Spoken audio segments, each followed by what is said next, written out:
O podcast que você ouve agora é uma produção da Central 3.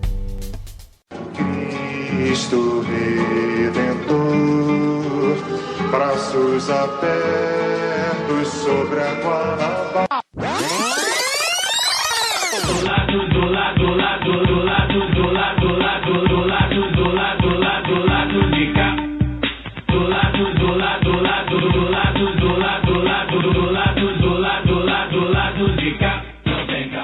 Bom momento, ouvintes da Central 3. Hoje é quinta-feira, dia 3 de abril de 2025, e eu sou o Caio Belandi, direto do Saúl Studio, chegando aí no episódio 354 do Lado B do Rio, no seu feed. O time hoje tá desfalcado, nosso Fagner Torres Lima aí segue de férias, descansando, resolvendo aí suas pendências particulares, mas eu estou ao lado de Daniel Soares e Luara Ramos pra gente responder as perguntas dos nossos apoiadores e apoiadoras. Não é isso, Dani? Hoje é show de interação. Boa noite. É isso aí, né? O ouvinte quer saber. Então nós vamos para a pauta dos ouvintes aí responder tudo que o ouvinte quiser saber. E couber no tempo do programa. Isso, quase tudo. A gente selecionou algumas perguntas, vocês logo saberão. Né, Luara Ramos? Boa noite. Bom também a gente ser pautado pelos nossos apoiadores, né? Pra gente também medir aí que pautas estão quentes, que temas estão quentes aí para os nossos apoiadores, que as pessoas querem que a gente fale, né? Boa noite. Oi, Caio, Daniel.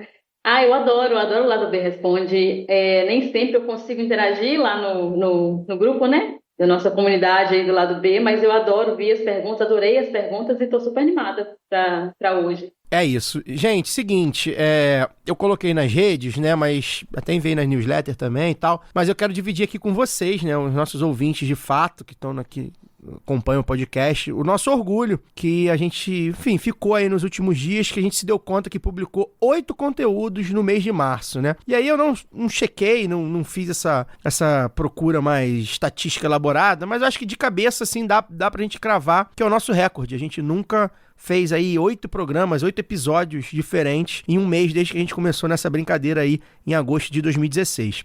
Ao todo, foram 4 episódios do Lado B do Rio regular, né? E um deles também em formato de vídeo no YouTube. Teve um episódio do Lado B do Rio especial, foi a mesa de debate que a gente fez lá no Sindipetro Norte Fluminense, que também está disponível no YouTube. Ainda teve 2 episódios do novo Lado B Notícias, somente áudio. Já saiu também o terceiro essa semana, já em abril. E ainda teve um episódio do Lado B Revista, somente em vídeo no YouTube. E assim, para um veículo independente e contra-hegemônico como a gente, que faz uma produção quase artesanal, né? Não chega a ser artesanal porque nós estamos aqui, enfim, num estúdio profissional, né? A gente conta com a colaboração da edição de Cesarotti profissional, Central 3 tem um aparato profissional, mas a formatação da produção, né? Eu, Daniel, Fagner, Luara, enfim, Nanda, Jéssica, outras pessoas que ajudaram a gente também no Notícias, é bastante artesanal, é um negócio bastante, sim, feito do jeito que dá pra fazer. Então, quando a gente conseguiu colocar 8 conteúdos jornalísticos relevantes, muitos deles, inclusive, de pautas do tema do mês de março, das mulheres, pra gente bateu um orgulho danado, assim, foi muito legal ver que a gente conseguiu fazer aquilo, bastante esforço, não foi fácil, mas enfim, colocamos aí 8 conteúdos, 8 episódios diferentes para vocês, com qualidade, né? A gente conseguiu juntar quantidade e qualidade, e isso não é pouca coisa, tá? Então a gente agradece demais a quem propiciou esse março cheio aí pro Lado B. Um abraço especial pro nosso parceiro MOR, né? O escritório Normando Rodrigues Advogados, que nos últimos meses tem feito acontecer o nosso conteúdo, principalmente de vídeo, tá? Se a gente tá no vídeo hoje, no YouTube, hoje mesmo eu vi um comentário de um ouvinte desde 2017, que pela primeira vez foi no YouTube, viu ele, primeira vez que eu tô vendo o rosto de vocês. Então, se vocês estão vendo a gente pela primeira vez no YouTube, agradeça aí ao escritório Normando Rodrigues, que tem feito acontecer aí essa parceria pra gente entrar no mundo do YouTube, dos cortes, né? Os cortes bombando também nas redes sociais. Agradecer, claro, também a nossa casa, né? A Central 3, desde sempre uma parceria de mão dupla que a gente também se orgulha muito de estar na casa. E claro, né, agradecer principalmente a todos e todas que estão nos ouvindo sempre, nos vendo, que com entusiasmo compartilham, divulgam, fazem o boca a boca, comentam, né? Enchem a gente de elogios, que a gente gosta muito, fazem as críticas construtivas quando for necessário. Então, pra gente também é muito importante. E também, um abraço também mais que especial aos nossos valorosos, aguerridos, valentes, apoiadores e apoiadoras, né? Que ajudam a manter o nosso humilde lado B ativo. É com esse financiamento de vocês. São poucos, infelizmente. A gente gostaria que fosse mais. Mas, enfim, a gente também está trabalhando para que sejam mais. Mas são aguerridos, né? São valores que ajudam muito a gente a fazer a produção, a pagar os cachês, a pagar, enfim, tem Google Drive, tem produção de aplicativo, o Zoom que a gente grava aqui, tudo isso é pago, né? Não tem nada de graça aqui que a gente faz. Tem absolutamente nada de graça no lado B, né? E que bom que assim seja, porque isso mostra também que a gente busca o profissionalismo. E graças a vocês que nos apoiam, que dão jeito de botar lá 10, 20, 50 reais, pingar no Pix, isso também acontece, tá, gente? Se você quiser ajudar o lado B financeiramente, a gente continua passando a sacolinha, sempre necessário. Apoia o Lado B do Rio em apoia.se/Lado B do Rio. Tem planos de 10, 20 ou 50 reais. O plano para participar do conselho editorial do Telegram, por exemplo, que vai pautar as maiorias das perguntas aqui, é o de 20 reais, é o plano que a gente indica, né? Que você pode, enfim, ir ali no nosso grupo do Telegram.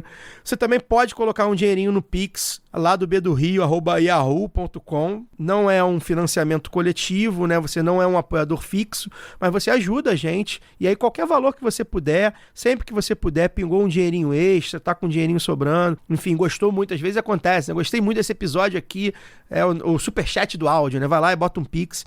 Tudo isso nos ajuda muito, tá? Agora a gente vai girar a roleta, mas não pro roletão da pistolagem, que inclusive há muito tempo a gente não faz, em breve voltará aí, mas para responder a algumas questões dos apoiadores e apoiadoras do lado B.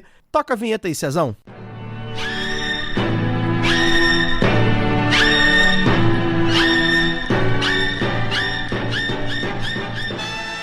Bem, a primeira pergunta que a gente selecionou aqui, na verdade foi uma indicação de tema, né? Veio do perfil Amater Cooperativa, lá no mural da Aurelo, abre aspas aqui, né? Acho importante nessa semana comentar sobre a paralisação dos trabalhadores dos aplicativos. De fato, talvez tenha sido o grande tema social, né? Político voltado aos trabalhadores, né? Da semana, na segunda-feira, dia 31 de março. Teve aí o chamado break dos apps, né? Novamente, diversas cidades do país. Terça também, né?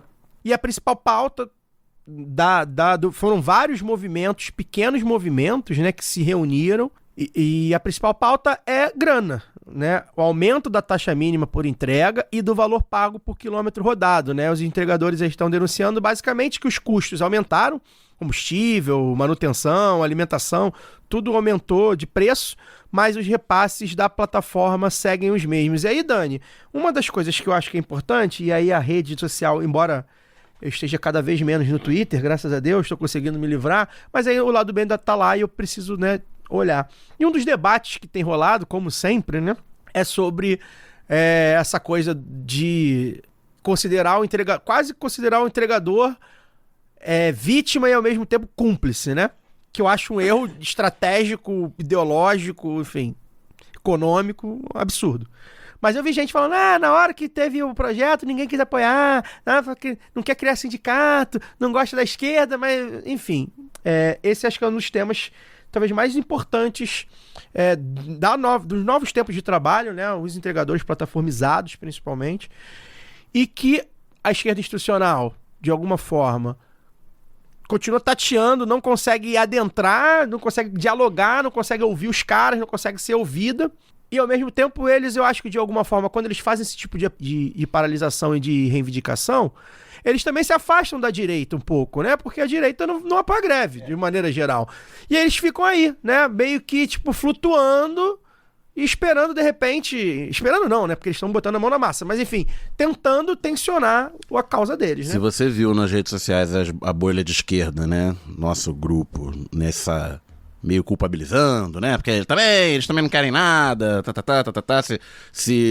o break anterior tinha sido contra o projeto de lei, né, do governo que tentava regulamentar o trabalho plataformizado, a direita também andou meio perdida, né, nesses dias, porque tinha pessoal, mas eles estão fazendo greve também, procura outro emprego, com aquele discurso se nós às vezes usamos o discurso, às vezes não, quase sempre, usamos o nosso discurso padrão de direitos trabalhistas clássicos, né, de acesso à previdência, de acesso à seguridade social, a direita também usa, né, liberdade econômica, não está satisfeito, procura outra coisa. Né? Você tá trabalhando aí é porque tá funcionando. E é a concorrência. iFood, por acaso, é monopólio? Aí tinha gente que falava, não, gente, na prática é um monopólio, porque eles ocuparam, né, com preços predatórios. Hoje em dia, quase nenhum restaurante faz entrega de forma autônoma, né? Eles oferecem vantagens, preços, e as pessoas estão as pessoas se viciam no aplicativo, as pessoas estão no aplicativo. Quem de nós, para não falar as pessoas, quem de nós aqui, que estamos aqui no estúdio, pela última vez pegou um telefone e ligou pro restaurante? Pra pedir o preço e pedir pra entregar. É muito raro.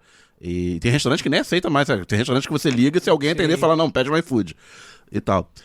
Então, na prática, é um monopólio. Comprou, as outras tinha corrente, né? Pedidos já, sei lá, iFood comprou tudo. Então, eles também ficaram, a direita também ficou presa no seu modus operandi tradicional.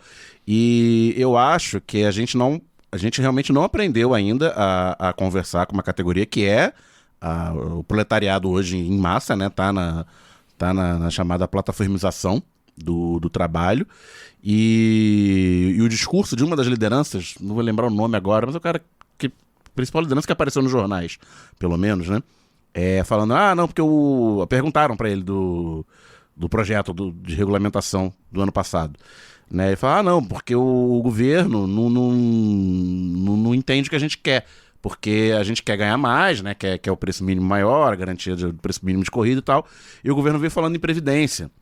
E tipo, pra mim não interessa se eu morrer, eu vou deixar uma pensão pra minha viúva. Eu prefiro não morrer. Aí é aquela coisa, né? É uma categoria, talvez uma geração, que tá em outro paradigma, né? Do que é da nossa e das gerações anteriores. Totalmente. Né? Que pensava numa questão mais coletiva. Né, que obviamente, é evidente que o ideal é não morrer. Mas na moto, deixa eu te contar uma parada. Pode acontecer, tem esse risco, e você vai envelhecer. Daqui a 30 anos você não vai aguentar. Se você não morrer, você não vai aguentar costurar trânsito na moto, pedalar, né? Então tem que se pensar nesse futuro, e a solução é coletiva. Né? A solução é coletiva. E eles sabem que... a solução é coletiva e solidária. De quem está trabalhando, pagar pela aposentadoria de quem não vai poder mais trabalhar e contribuiu antes dele. Então, e evidentemente a gente não vai fazer a formação da categoria, a formação de toda essa galera até a eleição do ano que vem. Né? Nem nos próximos 2-3 anos. Então, o nosso desafio é estabelecer pelo menos o contato. Porque se a gente vai fazer um projeto de lei, se nós, o governo, a bancada de esquerda, quem quer que seja, vai fazer um projeto de lei para atender a essa categoria, a gente, óbvio, pode, nesse processo, tentar fazer algum tipo de formação política, de mostrar para eles a importância, né, da solidariedade coletiva, etc. Mas a gente também tem que ouvir o que eles querem. Pois é. Porque a gente não vai mobilizar ninguém sem que essa pessoa tenha alguma coisa que tenha partido dela. Né? A gente não vai chegar com a palavra mágica, né? O farol da classe dirigente. Sim. Vai chegar lá e vai mobilizar por milagre. Né? Então é preciso, antes de tudo, ouvir o que eles querem e tentar encontrar o equilíbrio entre o que a esquerda historicamente defende e o que a categoria de trabalhadores quer. E aí, Luara, você que é uma companheira sindicalista, né? É um labirinto, né?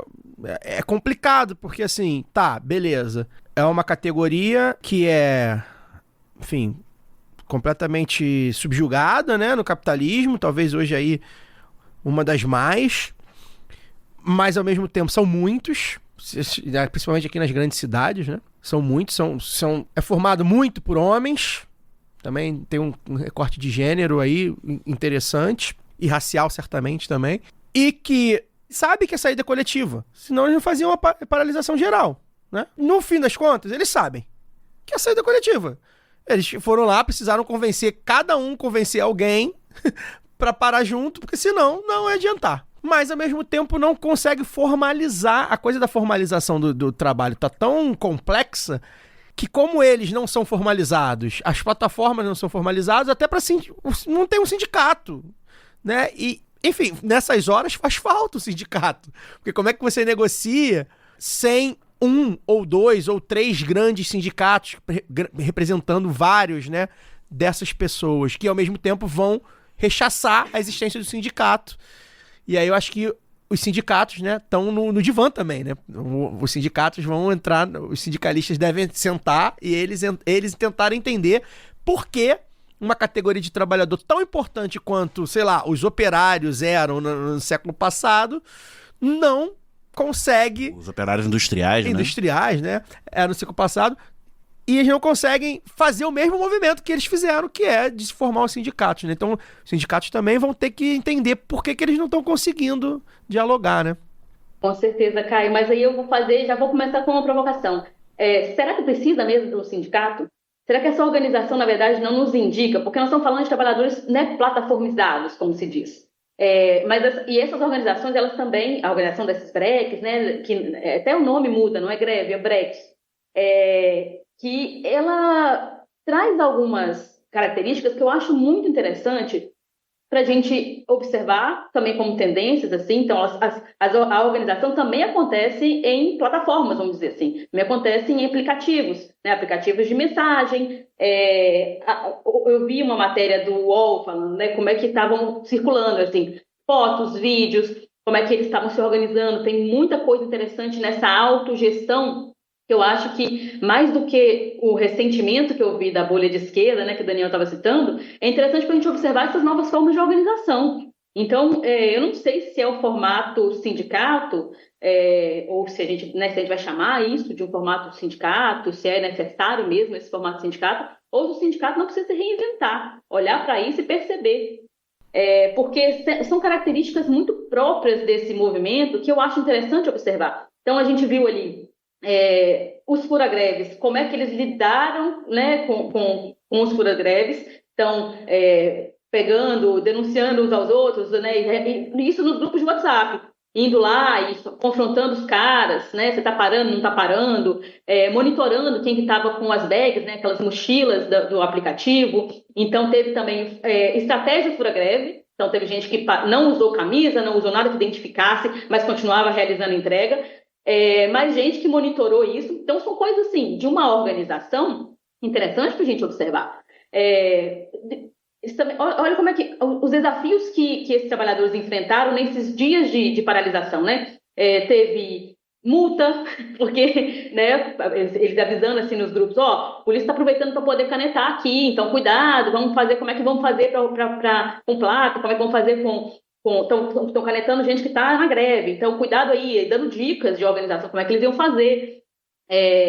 Notícias falsas, porque rolou notícia de que a empresa, né, o iFood no caso, tinha decidido que ia reajustar a taxa, mas depois a própria empresa falou que não, que era uma notícia falsa. Quem foi que soltou essa notícia falsa? A gente tem que lembrar que não tem muito tempo, rolou campanha paga pelo iFood, né? Isso tem matérias aí contra o projeto que estava ali. Então rolou campanha forte, campanha feita por agências pagas pela empresa, para poder falar com esses trabalhadores como se fossem esses trabalhadores. Então tinha uma coisa fake ali também. Então olha só como é que é muito diferente, porque você está lidando com um patrão que você não negocia aqui. Você não negocia olhando na cara dele, você não sabe quem que é o seu patrão. Tem muita peculiaridade. E eu acho que, mais do que o ressentimento, é coisa para a gente olhar, né, observar e entender essa crise de legitimidade. Porque uma das lideranças, não sei se é a mesma que o Daniel se referiu, né, o Jaiminho Motoboy, colocou lá que o UOL identificou como liderança. Mas eu acho também que uma das características é justamente essa ideia dessa horizontalidade, né? Não ter uma hierarquia. Um fala e tal, mas ele de fato representa aquela categoria ali porque ele está no movimento, porque essa autoridade foi legitimada pelos seus colegas de trabalho, companheiros ali, e ele diz muito, né, eu acho que é muito significativa a fala dele. Teve também uma vereadora do PSB, se não me engano era vereadora, deputada, não vou lembrar o nome dela agora, que eles avisaram nos grupos, olha, vai falar sobre o break e tal, mas o pessoal comentando nos grupos, não, governo, deputado, vereador, não quer saber nada, né? Está sempre virando as costas, não entende nada que a gente faz, como vocês falaram. Eles não querem essa institucionalização, essa ligação. Por quê? Porque há uma crise de legitimidade, gente, não é de agora.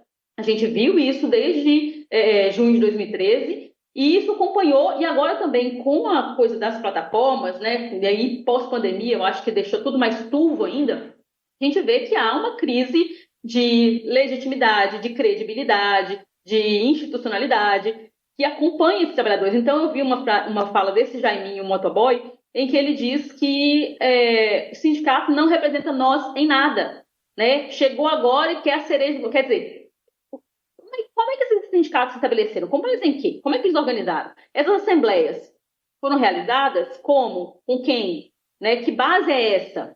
Que existe, de fato, alguns sindicatos já de motoristas de aplicativos, de trabalhadores dessas plataformas, alguns sindicatos, até da base de Correios, né, que eram antes os sindicatos de trabalhadores de Correios, têm discutido como ampliar a base para poder alcançar esses trabalhadores também, para poder representar esses trabalhadores também. Mas como é que você para esse trabalhador para poder avisar, olha, vai ter uma assembleia para poder tratar disso aqui? E eles, né, como é que eles vão paralisar também? Porque parar para poder ir a uma assembleia também é perder entrega, né? Também é perder corrida.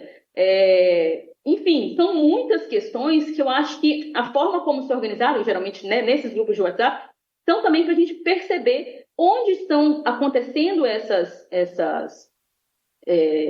circulação, onde está acontecendo essa circulação de informação, para perceber que as coisas mudaram, que precisam, né, para poder falar para essas pessoas, precisa estar nesses grupos, precisa de fato trabalhar, e aí vai ter que mudar essa forma de sindicato que encastelou muitas direções nos seus gabinetes, nos seus próprios sindicatos, que fizeram do sindicato um aparato burocrático, né, um ponto ali em que as pessoas vão, batem cartão, né, batem ponto, fica ali, resolve, atende um trabalhador, aí recebe o advogado vai fazer todo o trabalho que ficou do sindicato, porque hoje alguns sindicatos funcionam só para atendimento jurídico, né, não tem de fato uma luta, e os caras fizeram uma paralisação, gente, a paralisação com piquete, né? Quanto tempo que a gente não vê? Você vê piquete hoje, aquela ali, 2, 3, dá a hora, daqui a pouco vai embora, não tem mais. Então, as formas de organização e de manifestação mudaram. A gente precisa entender isso, se não entendeu até agora, eu não sei quando é que vai entender. E essa representatividade que já não é real.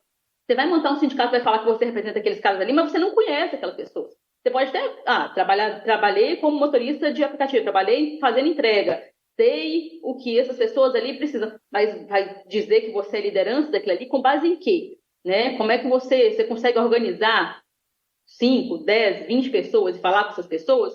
Eu acho muito complicado a forma como acontece hoje. Acho que durante a pandemia a gente teve alguns exemplos, né, de mudanças aí com o teletrabalho, com assembleias virtuais que poderiam democratizar mais, mas não sei se eu tenho visto tanto isso nos sindicatos. Acho que há uma desconfiança muito grande, até por causa desse encastelamento que eu citei. Então, assim, as direções ficam com receio, né, de talvez abrir demais e aí ter aquela coisa quente que você tem numa assembleia, talvez abrindo demais numa virtual, você perca esse quente ali da discussão e tal, real, como também perca o controle de uma assembleia. Isso acontece. Isso também é consequência desse encancelamento. Você perde um contato com a chamada base. Eu acho que esses jargões sindicais também precisam ser revistos. Porque que base é essa que você não dirige mais? E aí eu já queria entrar até num outro ponto, que é, hoje nós estamos gravando, dia 3 de abril, né? Então a gente tem menos de um mês aí para o 1º de maio, que é uma data significativa, né? O Dia Internacional dos Trabalhadores.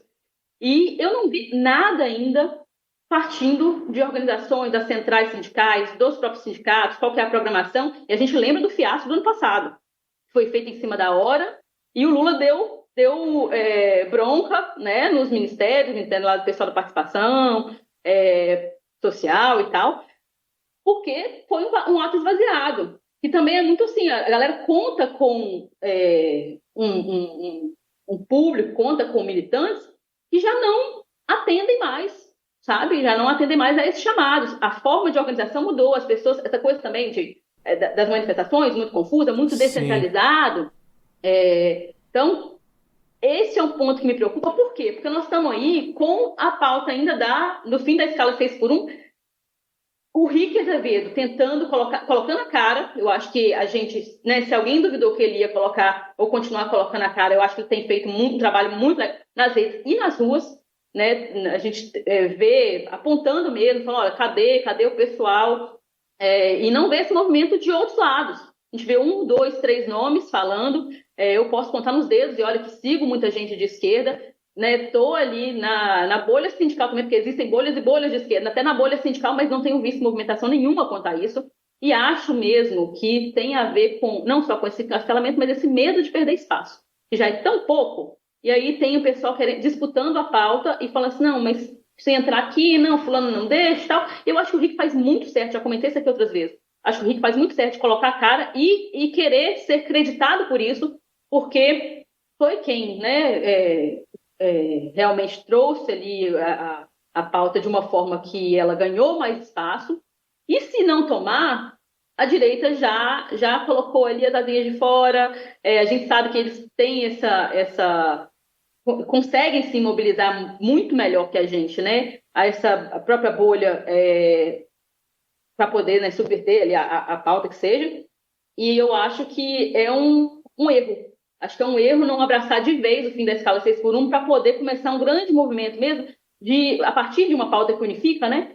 Para poder falar com os trabalhadores em geral. Porque por que a gente não vai discutir, então, descanso remunerado também para esses trabalhadores de aplicativo?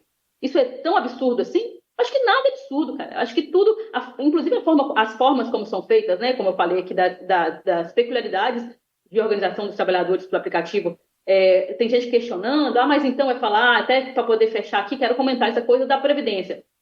A gente veio de um debate de reforma da Previdência em que todo mundo fala que a Previdência, e todo mundo sabe, né, que aposentar no Brasil com o que a gente ganha de aposentadoria, né, do INSS, da Previdência, é um absurdo, é um negócio assim que não dá para nem poder sobreviver, e aí vem com esse esvaziamento, e é realmente aí o grande desafio, porque se não tem quem vai pagar por isso, cada vez menos, né, e a população envelhecendo, a gente vai ter mesmo essa falência da Previdência Social, mas ao mesmo tempo, o tempo todo isso na cabeça do trabalhador. Então, para que eu vou querer pagar a Previdência que não vai me servir?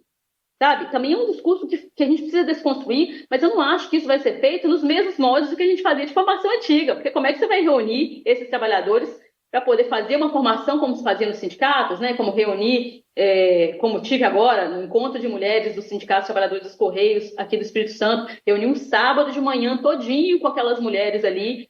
Como você vai parar? Né? É isso, os caras estão perdendo entrega enquanto você está querendo falar de política. Como é que vai ser feita essa formação para o cara acreditar?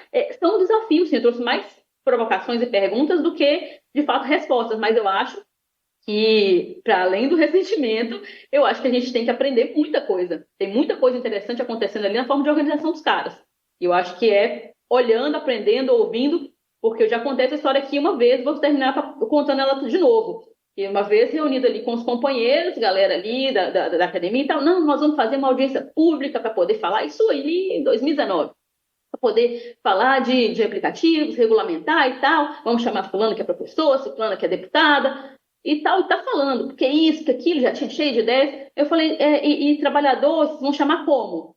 Qual trabalhador vocês vão chamar? O cara gaguejou assim, vocês vão falar do trabalho dos caras, você não tem um trabalhador na ponta da língua para você chamar? Quer dizer, tem alguma coisa errada. Então, essa crise que eu falei de legitimidade, ela não é à toa. Você não pode chegar lá e falar, não, agora eu sou sua liderança, eu sou aqui, presidente do Sindicato Trabalhadores de Aplicativos. Quem é você? Essa é a pergunta que a gente tem que fazer, saca? E procurar conhecer quem são esses caras. A Luara falou do movimento 6x1, né? O entregador que eu citei aqui é Nicolas Souza Santos, que é uma liderança de Juiz de Fora, Minas Gerais, e que deu uma entrevista ao Intercept. Na mesma entrevista, ele fala, para Nicolas, a pauta dos entregadores está intimamente ligada a outro movimento, a luta contra a escala 6x1, que ganhou projeção com o movimento Vida Além do Trabalho. Ele explica que muitos trabalhadores caem na chamada uberização para fugir de um mercado de trabalho formal, abusivo e insuficiente para viver. É aquela coisa, se o cara vai ficar lá 6 dias por semana aguentando desaforo de patrão para ganhar os mesmos R$1.500, R$1.600, R$1.800, aí ele prefere se estourar de trabalhar Na rua, não tem patrão todo em cima. dia para ganhar um pouco mais e sem aturar o desaforo do patrão no ouvido dele, né? Porque a empresa tá lá sendo abusiva o com ele cliente pelo também, aplicativo mas e o cliente isso, não também. tem né? aquela coisa direta. Vai, Lu. E uma outra coisa nisso aí também, vocês viram que viralizou há pouco tempo, eu não sei se é fake ou não, mas eu acho que não, a coisa do, aquele, né, tinha acho que um cartaz, um papel, assim, escrito, ó, estamos com dificuldade de atender, que estamos com menos funcionários, porque o pessoal do Bolsa Família não quer trabalhar. Né? Isso é uma coisa que a gente já ouviu muito na época do Bolsa Família, mas acho que hoje tem muito a ver com isso que o Daniel está trazendo.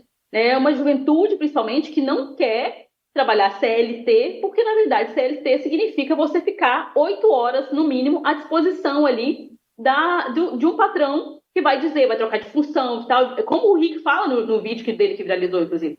Está até ali assinado na sua carteira, na sua função, que você tem que chegar em tal e tal horário, mas tal e tal horário a gente sabe que significa sair de casa muito mais cedo e chegar em casa muito mais tarde, porque nós estamos falando de transporte público também nas grandes cidades, o problema de mobilidade, enfim, entre outras coisas que você não tem tempo para poder viver. E ali, nos aplicativos, em tese, você faz o seu horário. Em tese, você pode recusar, né, uma entrega ou não. A gente sabe que rola um bloqueio e tudo mais. Mas existe, para essas pessoas, né, para esses trabalhadores, um grau de liberdade muito maior do que em contratos de trabalho que estão com um patrão que você pode, como eu falei, falar cara a cara, mas que não pode, porque não tem esse poder de negociação.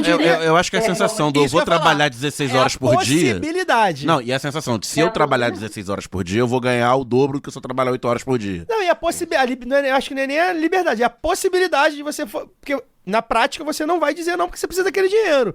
E você vai querer ganhar sempre mais, porque também não é um salário bom que você tira. Se você, trabalhei 20 horas e consegui. Mas a possibilidade de você falar, eu posso dizer não, é sedutor. Cara, eu passo ali na Rua do Catete e sem sacanagem, assim, desde que eu me mudei pra cá, tem 3 anos, coincide inclusive aí mais ou menos, né, o fim do Bolsonaro, o período do Lula, mas é mesmo na época do Bolsonaro, quase toda loja de lanchonete, de loja, ela precisa-se de vendedor. Eles não tiram os cartazes de lá.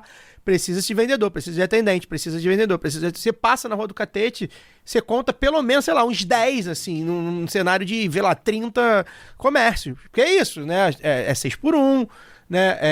É um salário baixo, né? Pouco direito, a questão de trabalhar com público, que também é muito subestimado às vezes, né? Que parece que é qualquer um que consegue trabalhar com público no comércio, um público da Zona Sul, né? Embora, né, o Catete seja ali a Centro-Sul, mas enfim, é um público da Zona Sul, então também não é qualquer um que atura, né? Digamos assim. Então tem todos esses... Aí, tá vendo? A gente, a partir do pessoal do aplicativo, a gente já forma aqui... Porque é isso, não dá pra falar de trabalho hoje em dia sem falar dos aplicativos.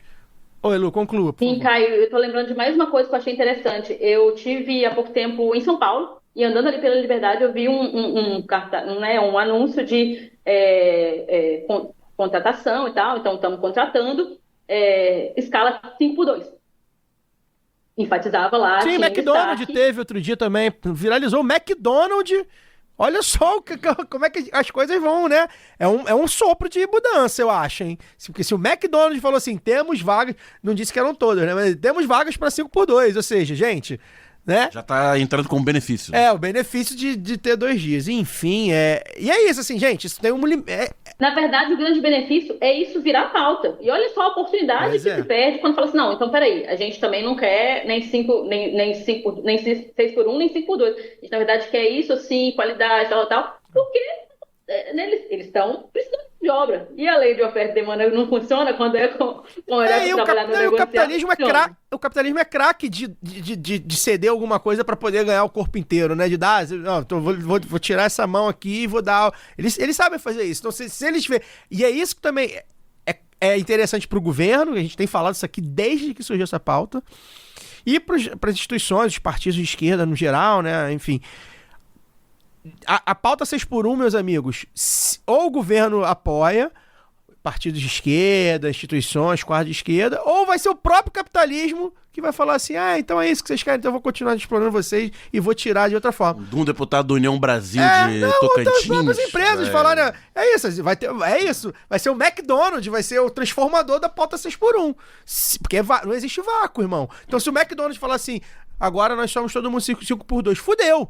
O McDonald's, tipo, é que eles são muito tacanhos, mas eu não duvido que, porra, o McDonald's, que é o maior explorador de trabalho provavelmente da atualidade no mundo, né? Não só no Brasil, falar assim, então tá bom, o McDonald's agora é o 5x2, que é o Burger King que é 6x1, o McDonald's já é melhor 5x2. Então vai atrair um monte de gente, não, vou comer no McDonald's que é 5x2.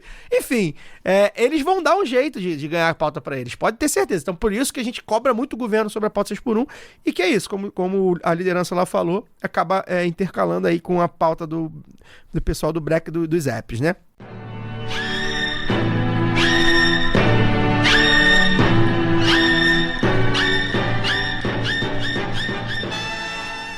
Bem, a segunda pergunta é um pouco mais leve, né? Vamos fazer aqui um bate-papo um pouco mais leve. A Patrícia Pimenta, lá no Conselho Editorial do Telegram, mandou assim: o que leem os ladubezers? Café literário. Segundo ela, a ideia é falar dos nossos hábitos de leitura, seja para informação, seja para lazer, o que a gente está lendo, o que a gente recomenda, falar de uma maneira geral sobre os números da literatura no Brasil. Inclusive, eu vi a revista Ópera publicou um artigo sobre isso hoje, mas não deu tempo de eu ler.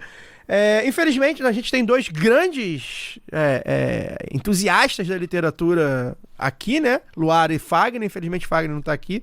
Não que eu e Daniel a gente não leia, né? Mas a gente não é tão entusiasta quanto os dois. Os dois...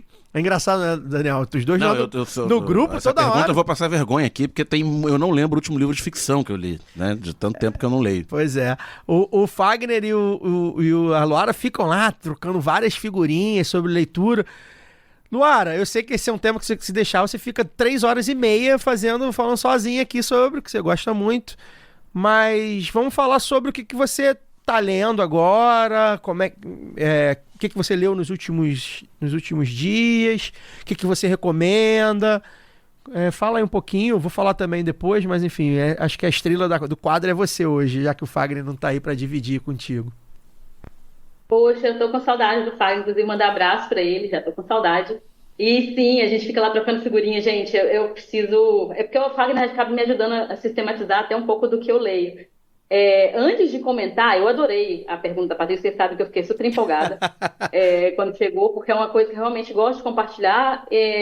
Mas antes da gente falar de hábitos de leitura, eu queria trazer esse panorama geral, né? A gente vê números aí, acho que é bom pra gente poder pensar muito sobre a formação de leitores, mas também a consolidação de leitores. Então, assim, o retrato meu ponto da leitura... era esse também. Me preocupa mais que o pessoal anda lendo do que não anda lendo. Exato. Porque, pela primeira vez, eu acho que desde 2007, aquela pesquisa Retratos da Leitura, né? Ela constatou que nós temos agora mais não leitores do que leitores, né? São 53% de não leitores. E nós estamos falando de um perfil de leitor muito modesto, né? Acho que a pesquisa, se não me engano, considera leitor quem leu um livro todo em partes, pelo menos um livro nos últimos 3 meses. E aí a média brasileira já era bem modesta, né? Estamos falando de 4 livros por ano. Então agora a gente tem menos leitores do que não leitores pela primeira vez desde que a pesquisa é feita. E isso é para a gente pensar mesmo, porque tem várias questões aí, assim. Então, se a gente falar de formação de leitores, já é uma coisa difícil, né? Porque pouco mais da metade só das escolas no Brasil, estamos falando de 50 e poucos por cento, 52,5%, se não me engano também, tem salas de leitura e biblioteca, as escolas, né? Eu tenho um artigo que eu li sobre isso, e é daí que eu estou tirando os dados, que foi escrito pelo Henrique Rodrigues, que é um escritor carioca, inclusive. Eu participei da mediação do livro de poesia dele aqui no Espírito Santo há alguns anos, e é um artigo para o Le Monde Diplomatique Brasil, depois vocês procurem, em que ele fala que a gente anda mal de leitura, mas há esperança. Ele traz alguns dados e aponta, né, também alguns caminhos. E uma das coisas que ele fala é isso, assim, da formação de leitores, como é difícil, porque quando a gente fala de leitura no Brasil, a gente vê até os eventos que são voltados para a leitura, eles são mais os autores mais hypados. Ele até faz uma analogia interessante, em que ele fala assim, olha, a gente não tem ações consistentes, né, e sistemáticas pela formação de leitores, então já não tem sala de leitura nas escolas, né? Ele é ex-superintendente de educação do Rio de Janeiro, foi em 2009, e ele fala que ficou chocado, assim, quando descobriu que a contratação de bibliotecário, a última contratação de bibliotecários no estado tinha sido feita com os antigos CIEPs. Olha, foi o que o formou como leitor. Ele que é de uma família de trabalhadores, uma família pobre, que para ele foi tão importante aquilo ali. Então, ainda eram os mesmos bibliotecários que foram contratados naquela última vez, ali nos anos 80. Então, dessa formação, isso já é muito preocupante. Tem a coisa da distribuição dos livros, né, no Brasil, é uma coisa que acho que pega muito, né? A gente tem cerca de 3.000 livrarias no Brasil, então, a formação fica muito a cargo da iniciativa privada, porque não existem essas políticas públicas também. Houve um desmonte, e isso ele também aponta no artigo, houve um desmonte do plano, né, de livro e leitura nos governos Temer e Bolsonaro. Agora há uma tentativa de reconstrução, mas a lei, por exemplo, que torna obrigatório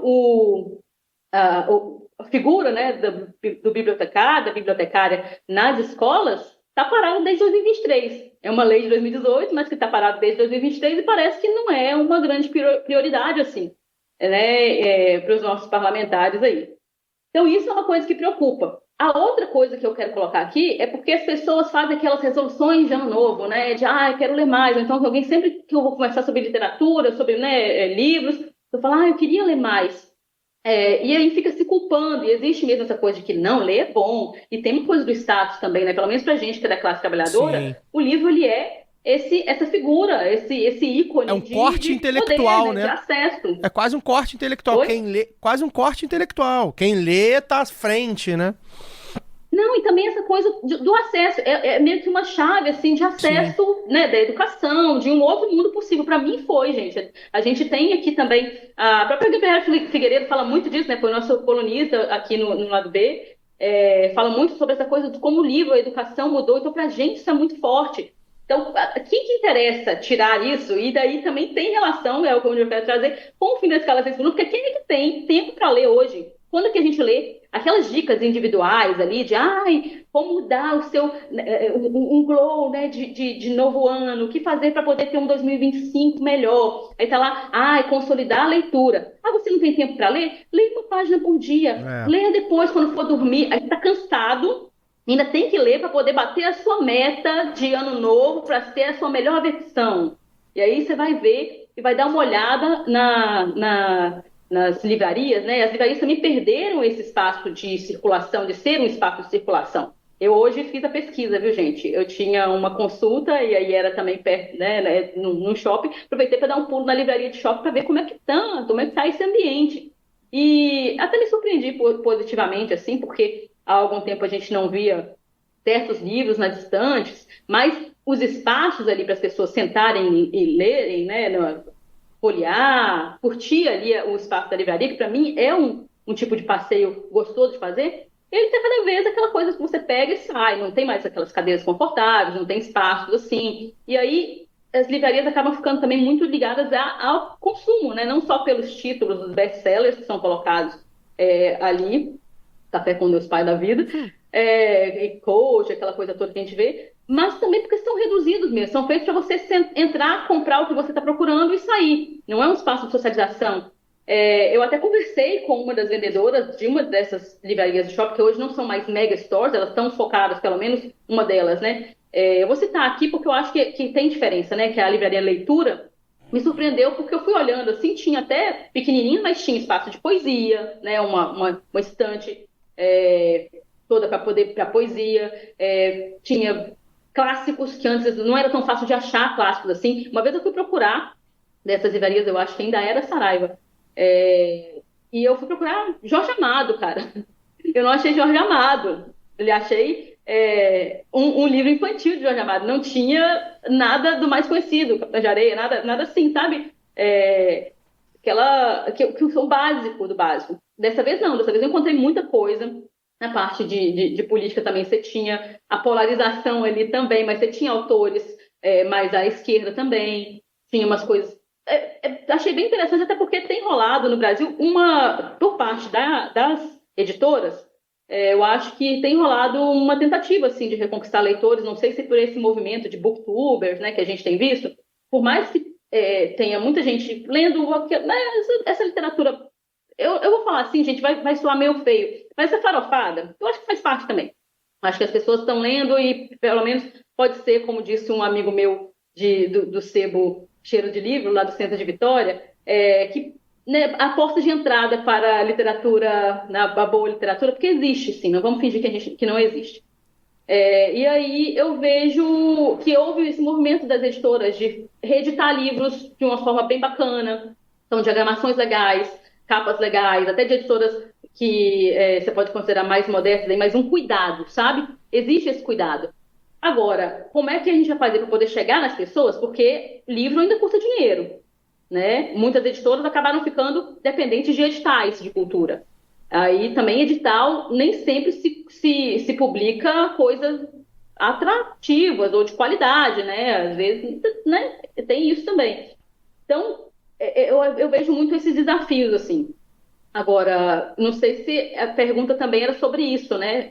Ou eram os nossos hábitos de leitura. Não, nos dois. Porque eu quis trazer esse panorama geral, porque eu acho que é interessante para a gente pensar, para a gente tirar um pouco dessa culpa, né? Que fala, queria ler mais, tá? Eu acho que não dá para poder, né? A gente lê muita coisa. A gente lê muita coisa na internet, a gente lê artigo de jornal, a gente lê revista, a gente ouve podcast, né? Que não é leitura, mas acaba sendo essa assimilação de informação que às vezes substitui, né? Porque a pessoa consegue fazer isso enquanto não, né? Enquanto faz uma faxina, enquanto faz uma academia, porque a gente vive nesse mundo também.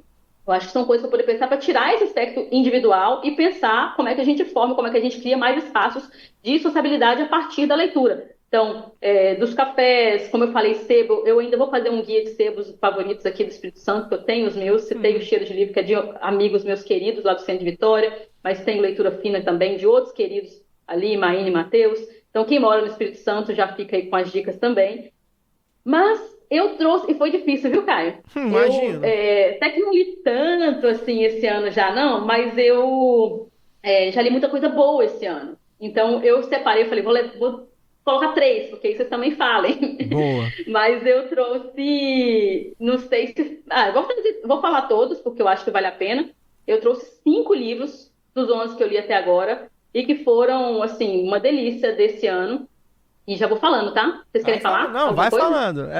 A estrela é você hoje, vai falando. Nossa, não me dá trela não, gente. Porque, então, eu ganhei de presente ano passado de uma amiga. Foi ano passado? Mas eu acho que foi. Não, foi ano passado, nunca estava viajando. Então foi esse ano, no mês desse ano.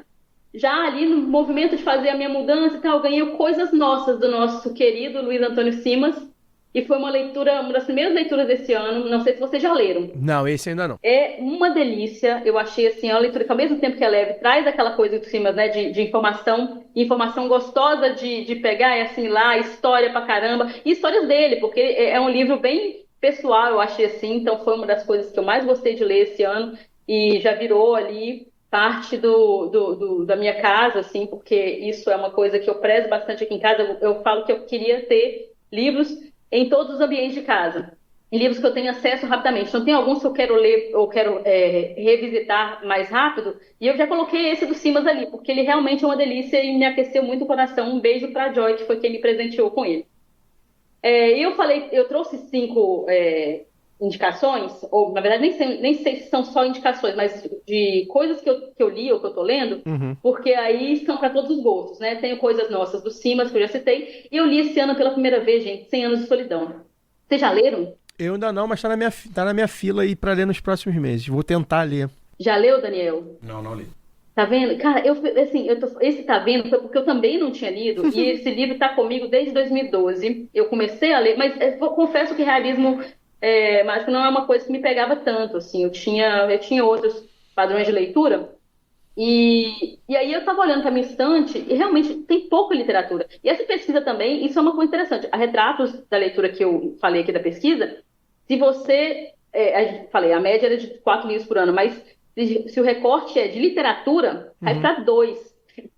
As pessoas leem pouco e leem muito menos literatura, porque é muito considerado como uma coisa supérflua, né, gente? Então, é difícil, assim. Aí cara, a sensação que eu tive quando eu li 100 Anos de Solidão foi uma coisa tão tremenda que eu pensei assim, é incrível você ter a certeza de que leu uma das melhores coisas já escritas na história da humanidade. A sensação foi essa. O Então, Fagner se me vocês ainda não convenceu leram- a botar na fila, né? Porque o Fagner também, ele não tá aqui. Fagner, E eu ele queria eu acho que é o muito, livro da vida Fagner, dele, depois, por assim, favor. né? Ele é um entusiasta desse livro, ele sempre fala, tem muitas referências e tal.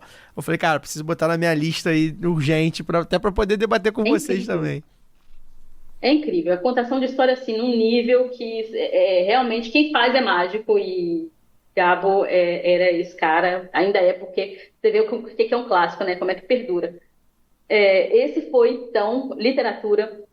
Quem gosta de biografia, eu li uma biografia diferente este ano, que foi a biografia do samba, uma história do samba, As Origens, que é o volume 1, né, do Lira Neto, que é um grande biógrafo, né? Tem aí até livros sobre como fazer biografia, escreveu a biografia do Getúlio, agora está lançando a biografia do Oswald de Andrade, e ele faz esse apanhado aí, esse DNA, busca aí o DNA do samba. Comecei a ler por ocasião dos nossos especiais de carnaval, foi quando também comecei a ler o livro do Fabato, que eu citei aqui no dia que a gente estava entrevistando. Ainda não terminei o livro do Fabato, mas também é bem bacana, né? Para tudo você acabar na quinta-feira. Então, um extra aí, para tudo você acabar na quinta-feira, O Enredo dos Enredos, é um livro do Fabato e do Simas também, quem quiser se aprofundar na história do samba. Mas o Lira Neto faz bem legal isso aí, traz muitos personagens do início para a gente entender esse DNA, e que se é que é possível, né? De onde que vem o samba. Então fala, bem focado, claro, né, no Rio, mas não deixa de trazer os nomes, né, mais importantes aí. E com muita fonte, como sempre, porque ele é caprichoso nesse sentido. Poesia. Eu não sei nem se isso é um livro de poesia, porque eu ainda estou tentando entender. Mas é uma das últimas grandes poetas que eu conheci e que sou completamente apaixonada pela figura, pelo que ela faz como escritora, como militante do ofício da escrita, que é a Adelaide Ivanova, é uma poeta recifense que mora em Berlim. E eu li o último livro dela, que se chama Asma, que, na verdade, é uma poesia, mas também é a biografia fictícia e romanceada de uma entidade feminina aí que vaga pela Terra há alguns milênios e que é atravessada por questões como a de ser mulher e a de ser migrante, cara. E é muito interessante porque a Adelaide Ivanova é essa figura que é mulher e também imigrante lá na Alemanha e nunca arredou o pé, né? Ela é militante também de esquerda na Alemanha. E ela até trouxe algumas coisas interessantes, quem quiser seguir o perfil dela no Instagram, ela trouxe várias questões interessantes sobre como foram as eleições, né, as últimas eleições na Alemanha, e ela não arreda o pé dessa coisa militante, que em algum momento te cutuca ali e fala, cara, mas ela devia estar falando isso aqui nesse livro mesmo, mas não era um livro de poesia, mas a poesia não é extremamente política, né, porque tem até uma frase que diz que a poesia é política porque envolve falar a verdade, não vou lembrar a autora agora também, mas gosto muito dessa frase. E aí te incomoda, às vezes, no formato que a Adelaide dá, mas é um incômodo bom, de uma coisa original, de um negócio que pega mesmo, que você não vai esquecer.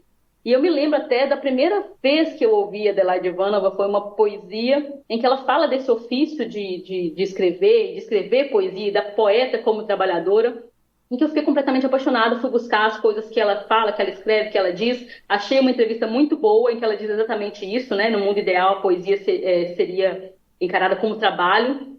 Não lembro agora qual era o site, mas vale a pena procurar por essas palavras-chave, porque é uma aula assim, de comprometimento com o ofício da escrita, com a poesia, como essa forma de dizer a verdade necessária, que é lutar para que todos os poetas se revelem, sabe? Que é lutar para que a poesia seja também, de fato, um trabalho, todas as pessoas que querem ser poetas possam ser poetas nesse mundo. Essa é a minha penúltima indicação, e aí eu vou para a última, que é o que eu estou lendo no momento. É um livro que eu comprei para o meu TCC, gente. Chama Nova História das Mulheres no Brasil. Como a gente falou muito de mulheres este último mês, eu comecei a ler muito mulheres. Não comecei, mas assim, me vi. As escolhas que eu fui fazendo foi de mulheres, e achei interessante. Eu peguei esse livro e falei, cara, eu quero terminar esse livro. São vários artigos, então é um livro mais voltado mesmo para a academia. Ele foi organizado, né, pela Carla Bassanese Pinsky e a Joana Maria Pedro. Mas são vários artigos sobre mulheres no Brasil no século XIX e XX e começo ali do XXI, recortes muito interessantes. Então, é falar de mulher na imprensa, de educação de mulheres, O artigo que eu li hoje foi sobre mulheres escravizadas. Então tem o tema do aborto, vai trazer da saúde, enfim, vários artigos assim mais específicos, sabe? De gente que está ali dentro, que já milita ou pesquisa nessa área. E eu acho que é interessante porque sempre tem um detalhe que escapa. E a gente estava falando isso aqui no último episódio, a gente acha que já sabe muita coisa, a gente acha que o debate de gênero já está amadurecido, e não. Até vou citar isso para poder arredondar e arrematar a minha fala, de pensar que, assim, eu fui ler Simone de Beauvoir, quando eu ganhei a primeira edição do Segundo Sexo de uma amiga também, já tem uns 10, 12 anos. E é uma edição super, não vou lembrar agora a editora, mas era aquela diagramação, aquela letrinha miudinha, aquele negócio difícil, e hoje a gente já vê reedições, né? Não tinha isso na minha época, eu vou dizer, na época do meu TCC, que eu estava fazendo, que tinha relação, né, com gênero, assim, a minha pesquisa e tal, era difícil encontrar isso. Eu ganhei uma ediçãozinha de sebo, hoje já tem edições super bonitas do Segundo Sexo e tal. E então você vê que há uma nova geração buscando por isso também, porque as editoras não reeditam isso sem demanda, Sim. né? A gente falou de panorama aqui, é difícil você pensar que alguém vai colocar dinheiro num negócio que não tem demanda, não vende. E então o debate não só não está amadurecido, como ele, na verdade, nunca vai estar feito, está sempre em movimento, e tem muita coisa acontecendo. A gente, né, não vou usar perdeu, né, mas faleceu há pouco tempo a Heloísa Teixeira, né?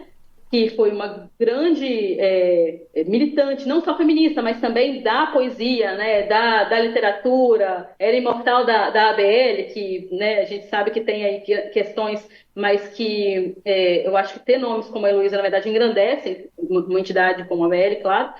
E aí se pensa assim, poxa, essas feministas históricas, né, estão nos deixando, e o que fica? Né? Quem são os nomes agora? A gente precisa desses nomes também, nós estamos falando de centralização de lideranças, mas eu acho que é importante pensar nessa renovação e aí ver onde é que estão essas pesquisadoras, onde é que estão essas pesquisas também, as entidades, né? E como é que estão organizadas. Foi uma coisa que me levou de volta para esse livro, Nova História das Mulheres no Brasil.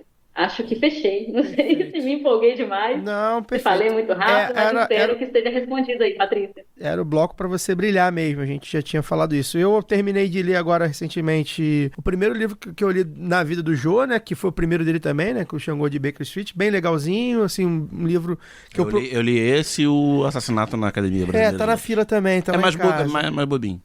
O Xangô é bem legal, assim, é um livro porque eu vim da biografia do Maradona, né, que eu gosto muito de ler biografias. E a biografia do Maradona é um negócio mais pesado, assim, né? Uma história né, mais... Pois é, uma delas, né? Essa é a do Rafael, esqueci o nome dele. Mas enfim. E aí eu falei, cara, tô precisando de uma leitura mais leve, um romancezinho, um negócio mais, pô... E aí peguei o Xangô, é bem legal, assim, bem engraçado, você gargalha, assim, tem algumas passagens que tu fala assim, caraca, o Jô realmente, né... E muita referência, muitas referências, né, muitas referências históricas, né, e muita coisa assim, pô, uma mistura de cultura, enfim, o Jô era realmente um gênio, né, eu sou muito fã dele, né? Apresentando, comediante, e fui ver no livro, eu falei, pô, o cara é bom mesmo em tudo que fazia. E eu terminei esses dias, assim, num ritmo também, tô tentando... Eu sempre tô lendo, tô sempre com um livro, já há bons anos eu voltei à prática de leitura que eu tinha bastante na infância e na adolescência. Ali na juventude, eu fiquei um pouco... Mas você lê um livro por vez, Caio? Eu só consigo um livro por vez. Assim como só consigo uma série por vez... Se for uma série, né, eu não consigo, porque eu mergulho, assim, eu fico, a história se mistura com a minha rotina, assim. Eu tô aqui fazendo alguma coisa, eu vou lembrar de algum momento da história, seja no livro, seja na série. Comecei Succession agora, inclusive, né? Eu queria ver White Lotus, terceira temporada, não consegui. Eu falei, não, vou esperar pra ver, porque agora... Mas Succession são várias temporadas. São várias, mas eu comecei porque essa é uma série que eu vejo com a minha esposa, né? The White Lotus eu vejo sozinho. E livro é a mesma coisa, eu só consigo ler, né? Alguns livros, por exemplo, um livro que eu leio sempre, eu não terminei, mas eu leio sempre. Às vezes Aberto da América Latina, é um livro que eu não quis ler ele de uma vez só. Porque é isso, né? É uma história muito pesada, muita merda, né? Não acaba, né? E aí eu vou lá, leio um capítulo, esse eu consigo, não vou confundir com o com o do Jô, sei lá, né? Mas tem que ser assim, né? Um livro de pesquisa, um livro mais teórico e um livro romance eu consigo, mas assim, no máximo. E vou começar agora o Defeito de Cor nesse exercício de ler mais mulheres, né? Que a gente fui olhar minha prateleira de livros e comparar com a prateleira de livro da Flávia, que é menor, inclusive, porque o grosso da prateleira da Flávia ficou com a mãe. A Flávia, inclusive, é uma leitora muito formada em letras e tudo mais, muito mais leitora do que eu. Lê inglês. Ela lê inglês, lê 3 livros de uma vez, enfim. E aí eu fui olhar minha prateleira e falei, caraca, assim, 90% homem. Eu falei, cara, preciso ler mulher. Os livros que tem aqui eu já li. E tinha lá, ela comprou o Defeito de Cor e não conseguiu ler, ainda não tomou coragem, né? Porque é um livro de 1000 páginas, também de histórias pesadas e tal. E eu tô tomando coragem aí pra começar, provavelmente já nessa semana, fim de noite e tal. Ler o horário do almoço, eu consigo ler algumas páginas. E sem me cobrar muito, porque a gente concorre com muita coisa, né? Eu ouço muito podcast, eu vejo muito filme, enfim, eu faço, meu trabalho é um trabalho que não me permite também ficar parando muito e tal. Enfim, mas é legal esse debate, a gente promete trazer mais aqui. Quando o Fagner voltar, a gente induz ele aqui a falar sobre, ele é um cara que também gosta muito. Quantas páginas de livro o Fagner já leu ao vivo no Lado B? Pois é, ele lia, né? Tinha um quadro dele interessante aí que a gente queria tornar fixo, dele lendo livros e tal.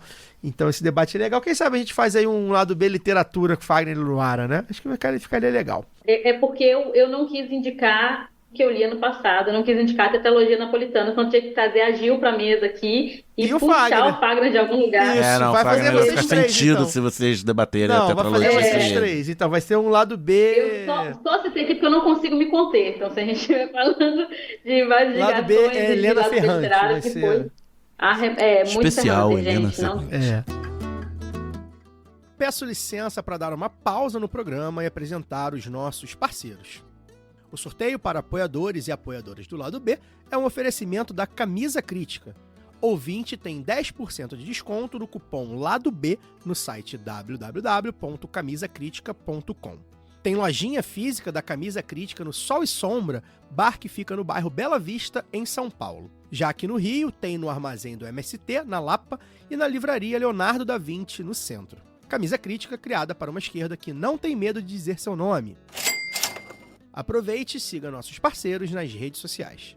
Obrigado pela atenção e voltamos ao programa. Bem, gente, agora a gente vai para a nossa terceira pergunta. A gente abre uma campanha de crowdfunding para mandar eles para Nápoles. É, pode ser também. A gente vai agora para a nossa terceira pergunta.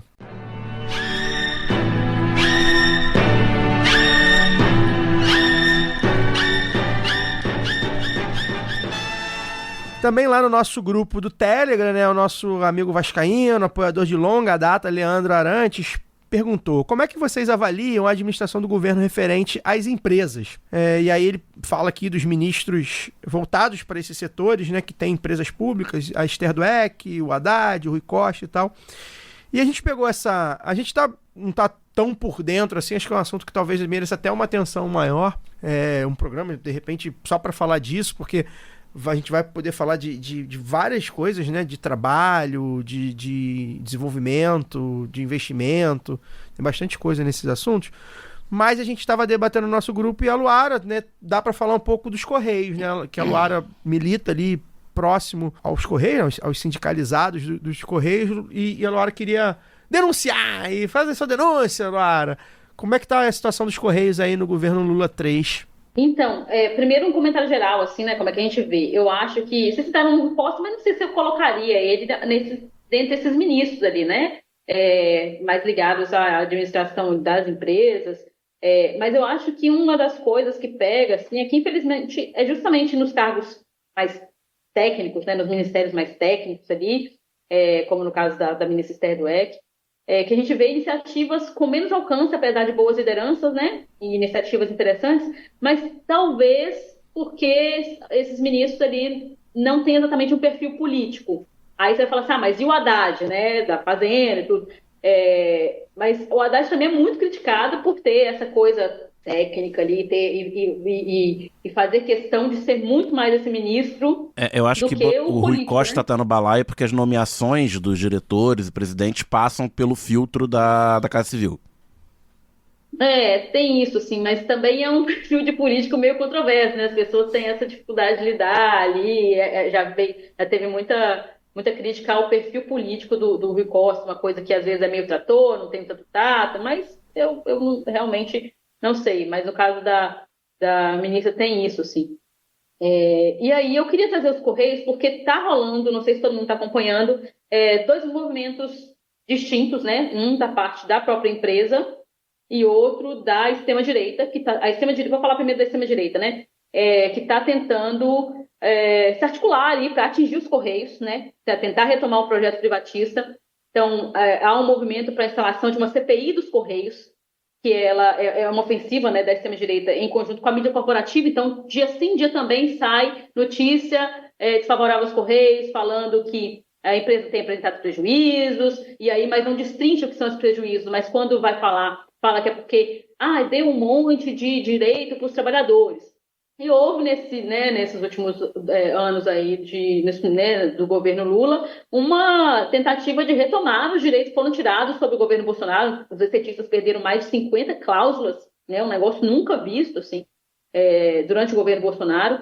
E há mais diálogo de fato e tal, mas não é isso que está dando prejuízo para os Correios, né? Existe um outro momento do e-commerce pós-pandemia, principalmente. Existem aí algumas coisas que acabaram travando, e nós estamos falando de uma empresa gigante, né? Eu sempre cito isso aqui. Correios tem quase 100 mil funcionários, apesar dos planos de demissão incentivada, são quase 100 mil funcionários. São agências em todos os municípios brasileiros, isso é uma coisa, né, que nenhuma outra empresa pública tem. E a gente teve também a escorregada ali, que foi de fato uma coisa que pesou, né, da taxa das blusinhas. E aí eu vou para o outro movimento, agora o movimento de governo.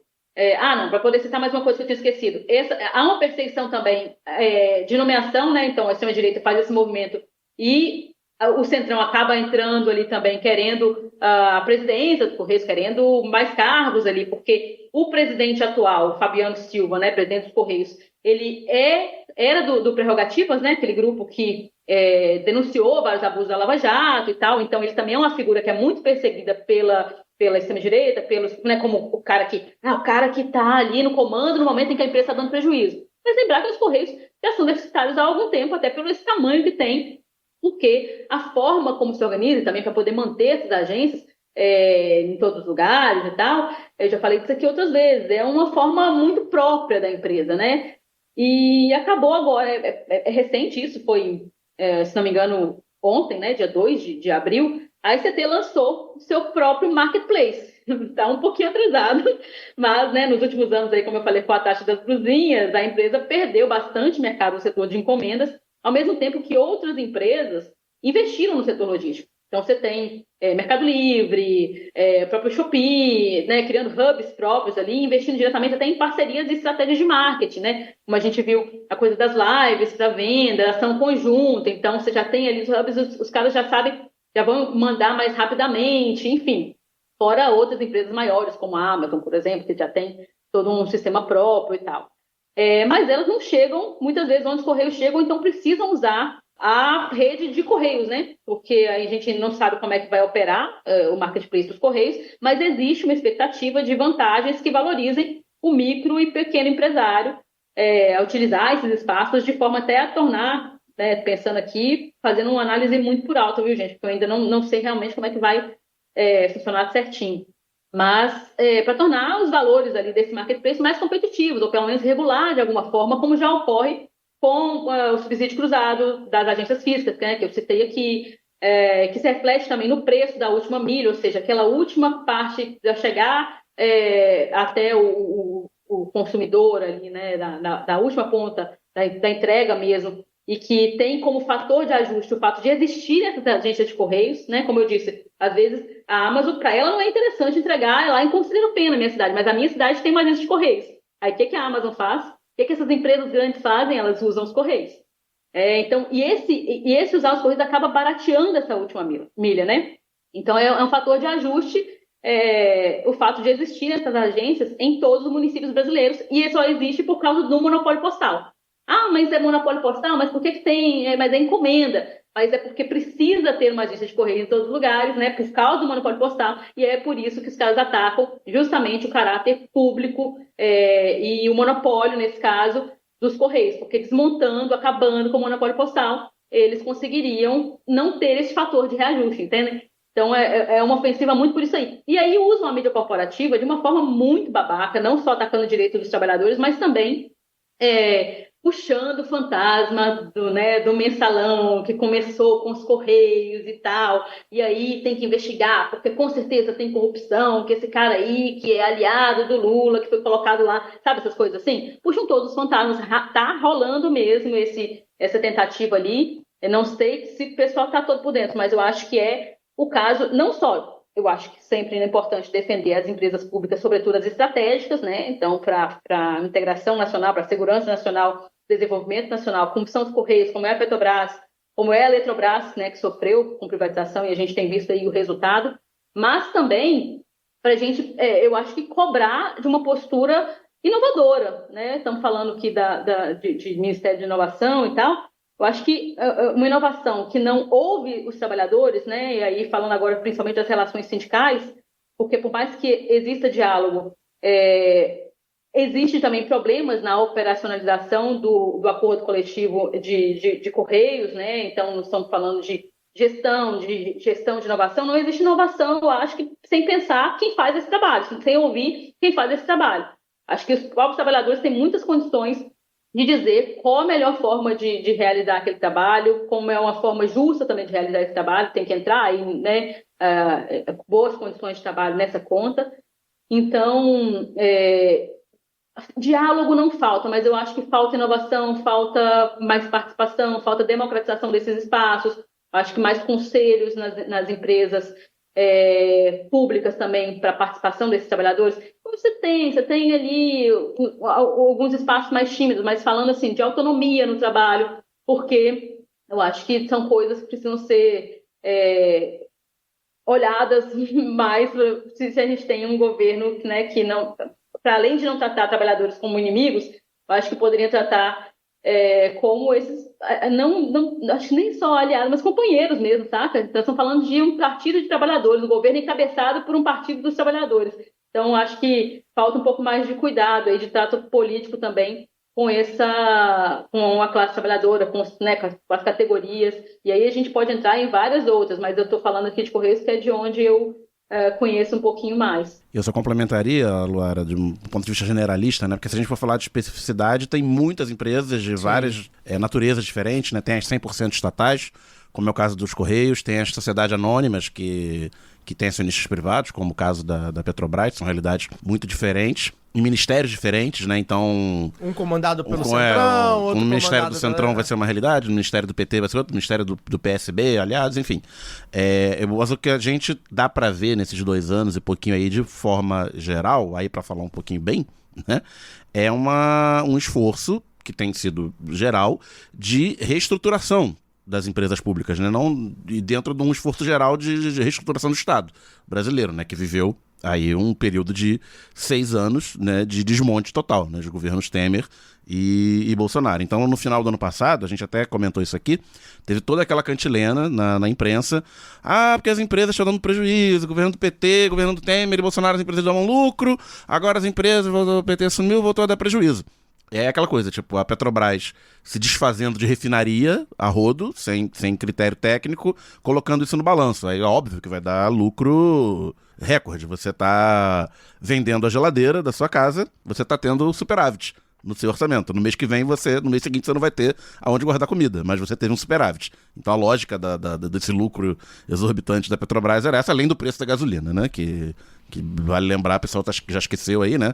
Mas bateu R$8, R$9 no governo Bolsonaro. E aí no governo atual tem sido um movimento contrário, né? De você fazer investimentos às vezes mínimos, né? Para manter a máquina rodando e tal, e aí vai isso no balanço dá resultado negativo e aparece na imprensa como prejuízo. Eu só queria, pra gente encerrar esse bloco, aproveitar ele pediu para fazer, o Leandro pediu pra gente fazer a análise dos ministros voltados, os ministros de empresas públicas, né, que tem as empresas públicas lá no hall dos ministérios, Mas eu acho que é legal a gente fazer uma avaliação, vou aproveitar esse tema para fazer uma avaliação dos ministros em si, que eu acho que é um negócio legal pra gente fazer nos próximos dias aí. Fazer um balanção dos ministros, porque assim, a Esther, por exemplo, ela me pareceu uma ministra mais forte do que eu achava que ela seria. Ela conseguiu implementar, aparentemente, né? E aí não estou falando dos casos das empresas que estão ligadas aí à inovação, né? Mas, enfim, o ministério dela. É porque a inovação não é de promover a inovação no serviço público. No serviço público, isso. É bom deixar claro. Mas, enfim, não tô falando das empresas em si, tá, Leandro e ouvinte, né? Tô falando, no geral, uma análise política, assim. Ela apareceu bastante e muito em função do CNU, né? O CNU, eu acho que foi um grande acerto do governo, embora a execução tenha sido confusa, muita teve a questão confusa. Das chuvas no Rio Grande do Sul. Muita coisa esquisita de banca, de cota, de chamar, de convocação, tá muito esquisito. Mas foi o primeiro, né? Assim como os primeiras edições, é complicado. Mas acho que foi um grande acerto, foi uma grande ideia, que é uma ideia que espero que continue. Tá aí, deve estar para sair. Que os estados podiam aderir também para fazer seus concursos. Vai ter, né, o do Enem dos professores, né, da educação, na verdade, e que alguns estados vão aderir. Não sei como é que vai ser formatado isso também, porque vai ser complexo, né? Porque, enfim, cada estado vai ter que definir uma realidade e tal. Mas é uma grande ideia, principalmente considerando que é isso, a gente vem de desmonte, vem de momentos com pouquíssimos concursos e que sabe que a necessidade de aumentar números de servidores é fundamental. São várias, inclusive, dessas empresas aí. Então são vários os locais de serviço público que têm déficit enorme de servidores. Então, e a Esther, eu acho que ela conseguiu, de alguma forma, estar sempre no debate público. Ao contrário, por exemplo, de uma ministra que aí uma realidade que eu vivi lá no IBGE, né, que é a ministra Simone Tebet, que eu achei que a Tebet, e aí vai uma análise aqui, também acho que cabe até, de repente, a gente fazer mais tempo. Eu achei que a Tebet ia ser uma das grandes estrelas do governo Lula. Falei isso aqui na época. Durante muito tempo, tive a certeza que a Tebet ia ser, o fato dela ser mulher, o fato dela ser uma mulher, né, de direita, considerada ali o centro democrático, né? Apoiou Lula, uma presenciável, senadora num estado onde, de alguma forma, o Lula e toda o PT e a esquerda no geral, o centro democrático, digamos assim, né, a oposição ao bolsonarismo, é muito complicado. É uma mulher que fala bem, enfim, tem lá seus méritos todos de políticos.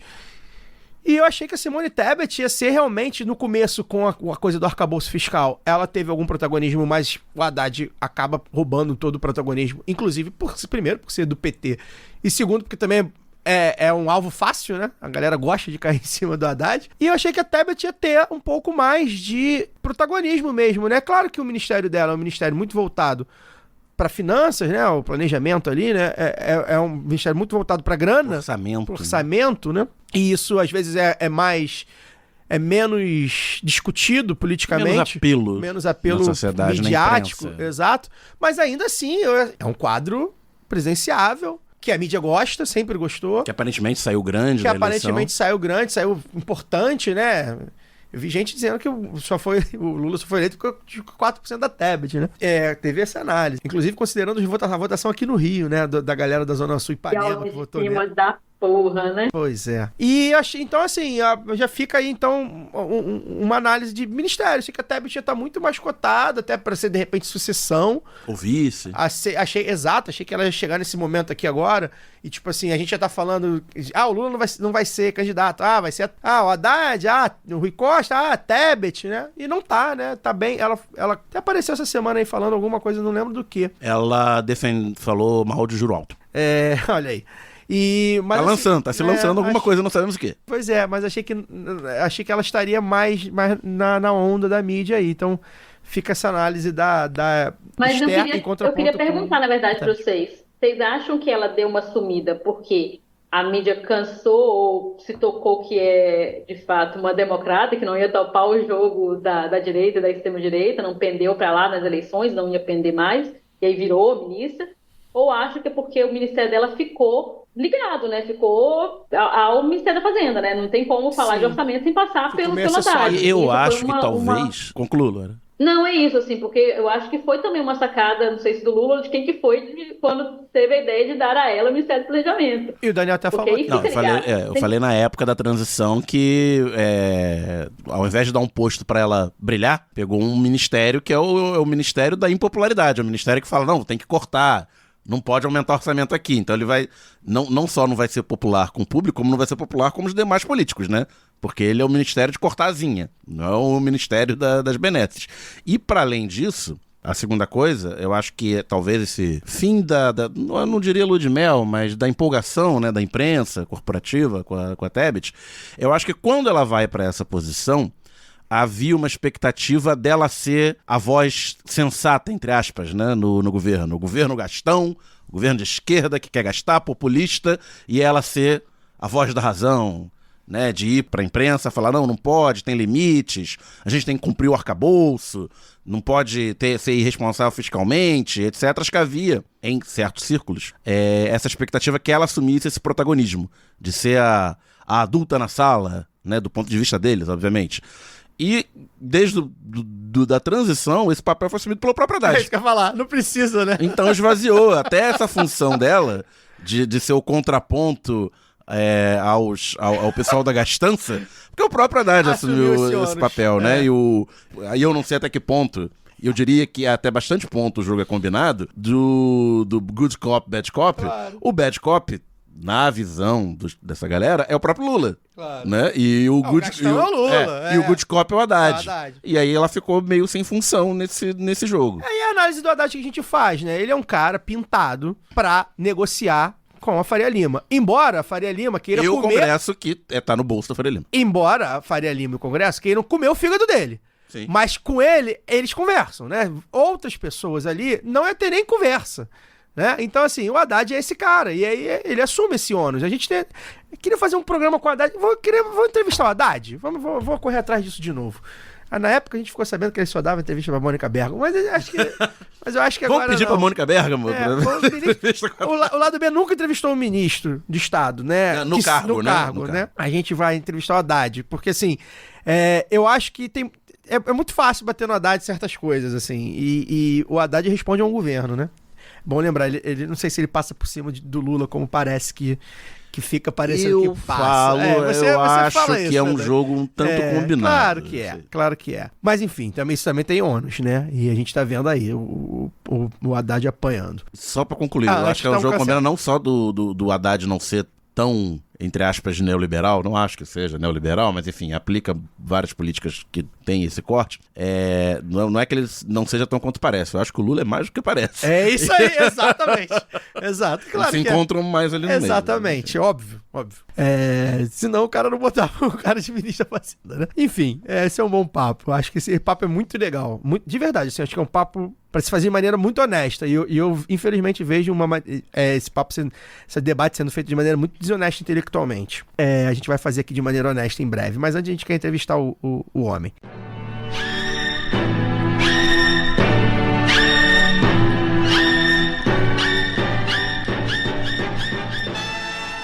Bem, chegamos ao fim aqui. O nosso glorioso Kleber Vinícius, também apoiador, amigo de longuíssima data, lá no Telegram perguntou, né? O tarifaço do Trump, os porquês e o impacto tanto global quanto aqui no nosso quintal. Antes disso, o Daniel vai brilhar aqui na parte dele, eu vou pedir a opinião da Luara também, mas indicar o Lado B Revista, porque assim, nem todo mundo que ouve o Lado B do Rio aqui regular no feed, vê o Lado B Revista. Isso é uma pesquisa que eu já fiz aí de cabeça, né, de Instagram, de olhar, de conversar, bem empírica assim, e já percebi. Então assim, Kleber e demais, a gente fez um Lado B Revista chamado A Guerra Comercial de Donald Trump, tá? Foi no mês passado que a gente botou no ar. É o Lado B Revista 14. Só no YouTube com o economista Ademar Mineiro. E assim, a gente explica bastante, ainda estava ali numa discussão, mas a gente explica bastante. Tem análises teóricas e tem análises políticas dessas medidas, tá? É um programaço, assim, ficou 1 hora de programa de alta qualidade, então desde já, esse é o gancho que eu faço para você, vai lá no YouTube. Se você não tem o hábito de ver o Lado B no YouTube, bota lá, fica ouvindo, né? O YouTube nem... Se você não for assinante, nem sempre você consegue ouvir com tanta facilidade, mas bota pra ouvir, que eu acho que vocês vão gostar. Dani, você que é o nosso economista da mesa, eu vou começar por você. Como é que você avalia? O Brasil acabou pegando uma tarifa das mais baixas, né? Mas ao mesmo tempo o Brasil já tem projeto no Congresso aprovado aí para, enfim, retaliar do jeito que der para retaliar. O Lula fala em ir na OMC, ou seja, tá criando com o Brasil também um problema. A Embaixada Americana também já falou grosso aí. Como é que você avalia isso? O Brasil me parece que, do ponto de vista do governo Trump, né, nessa ação, foi absolutamente secundário e residual. Né? Não fizeram esse ato pensando no Brasil, na América Latina, com quem os Estados Unidos, inclusive, é superavitário. E vou chegar lá. Criou-se muito ruído, né? Só se falou disso hoje, os mercados desabaram, o dólar caiu, né? E aí, assim, pra gente, né, que nós e nossos pais e tal, que viveram a vida toda como dólar, como grande seguro, né, da humanidade, tá vendo os agentes econômicos fugindo do dólar, por causa da instabilidade política criada pelo próprio governo dos Estados Unidos.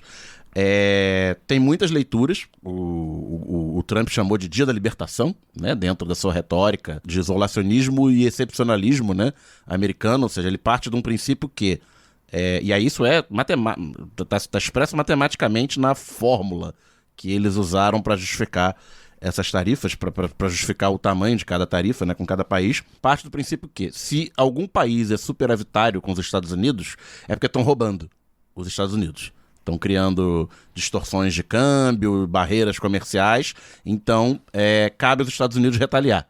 Se existe superávit, é porque estão sendo desonestos, né? Excepcionalismo americano puro, né? Ideológico simplório, de que nós somos os maiorais, os mais produtivos, os mais bonitos, os mais eficientes, então ninguém pode vender mais pra gente do que compra da gente. E se fizerem isso porque estão roubando, então a gente tem que retaliar. A lógica é essa e é cristalina, porque a fórmula que eles usaram e divulgaram e justificaram para chegar nessas tarifas foi total de exportações desses países para os Estados Unidos, de menos o total de importações, do que os Estados Unidos vendem, sobre o total de importações. E aí eles chegam num índice, e esse índice é a tarifa. Então, se a China vende para os Estados Unidos 67% a mais do que ela compra, a tarifa é de 67%. E aí eles dividem ao meio. Por quê? Porque os Estados Unidos é legal, eles falam isso, porque o povo americano... Vou dar inteiro, não, dá 50% do que só vocês 50%. merecem. E aí a tarifa, 67 dividido por 2, 33,5. Falar número meio é ruim, arredonda pra cima, 34. Então a tarifa pra China foi 34. E nessa... Método bastante científico. Científico. Né? E divulgaram uma fórmula com letra grega, pra parecer bonito. Tinham vários parâmetros, uns parâmetros lá embaixo, e esses parâmetros, um parâmetro era 4 e outro era 0,25. 4 vezes 0,25 é 1. Então você ficava uma fórmula bonita que dava 1 embaixo no denominador, então foda-se. E nessa, você colocou uma tarifas altíssimas, sem aparente critério político, porque se tem 34% para a China continental, tem 32% para Taiwan.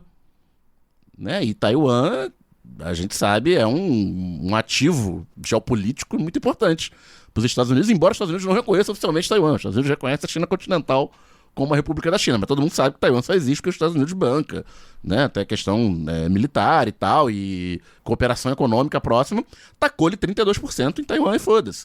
Tacou 26% na Coreia do Sul, que é outro país que só tá ali naquela posição, porque tem uma posição geopolítica privilegiada embaixo da Coreia do Norte, embaixo da China, né? Com os Estados Unidos mantendo um monte de base militar. E os Estados Unidos tacou 26% ali. Não lembro agora de cabeça, mas a tarifa do Japão é alta e tal. E o Brasil, do governo Lula, ficou com 10%, que é a mesma taxa da Argentina. E aí é outra coisa. Tipo, esses países são deficitários no seu comércio com os Estados Unidos. Então eu acho ainda que não foi divulgado, mas tipo, e quem for deficitário, a gente tá com 10% aqui. Essa é a taxa mínima. Vai ser a taxa mínima e tal. Então, tem análises que falam que é ele jogando pra galera dele. Acho que estão parcialmente corretas, né? O público dele acredita em tudo que ele fala. E fala, não, isso aí, o mundo tá roubando a gente mesmo. Né? Se tem alguém vendendo mais pra gente do que comprando, tá errado e tal. Então ele agrada internamente esse público. Tem quem fale que ele está usando essas tarifas como bode na sala, né? Ele vai tacar um tarifaço e depois negociar em posição privilegiada com os países que tiverem as maiores tarifas, conseguir acordos que ele não conseguiria a priori, pelo tamanho e importância da economia dos Estados Unidos. E tem quem ache, que quem faz análise mais profunda política, né, que ele está jogando com a ideia de criar o caos, para desse caos, para desarticular o multilateralismo que mal ou bem a gente tem, de certa forma, aí ao longo desse século, né, com a União Europeia em posição forte, com a China, com os BRICS, né, de forma geral, ganhando um protagonismo maior, alguns países do mundo em desenvolvimento com um pouco mais de voz.